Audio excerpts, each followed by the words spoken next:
Today I'll be solving the problem BaCl2 plus Na2CO3. The first thing I will do is draw out my equation. When I look at my periodic table, I know that Ba has a charge of +2 since its oxidation number has a charge of +2. Second, I will look for Cl, and I know that Cl has a charge of -1 because its oxidation number is -1. Next, I will look at Na, and since I know that the oxidation number of Na is +1, it'll have a +1. The next thing I'll look at is my polyatomic ions worksheet, and since I know that CO3 has a charge of -2, it'll have a charge of -2 when I draw it. The next thing I'll do is combine them all together in a second drawing with Ba plus 2, where I will combine Ba plus 2, CO3 minus 2, and the Cl's and the Na's together, since I know that this plus and this negative will combine, and this negative and this plus will combine.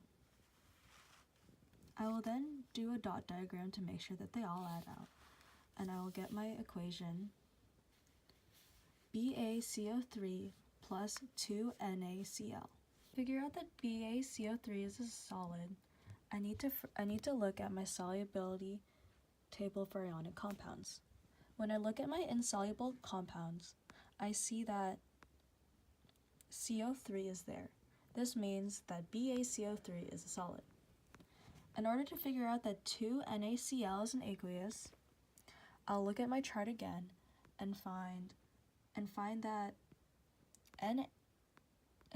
Cl is on the soluble compounds, making it an aqueous. Ionic equation, I will need to separate out each of the elements.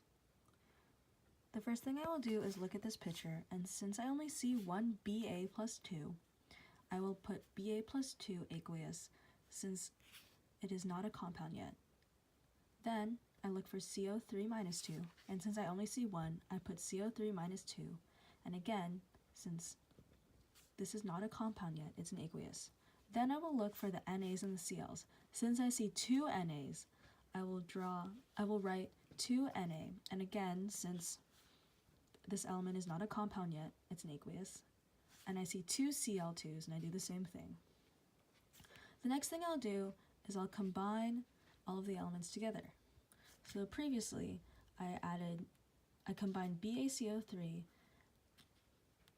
I combined BaCO3, and since I know it's a solid, I'll combine it here. However, since I know that 2 NaCl won't combine together to make a compound, since it's an aqueous, I will put them separately. So my final ionic equation is BaCO3 solid plus 2Na plus 2Cl. To make my net ionic equation, I will remove the things that are the same in both equations. So as you can see here, 2Na plus 2Cl did not change in my final equation, whereas Ba plus 2 and CO3 minus 2 combine to make BaCO3. This makes my new net ionic equation Ba plus 2 aqueous plus CO3 minus 2 aqueous, which makes it BaCO3 solid.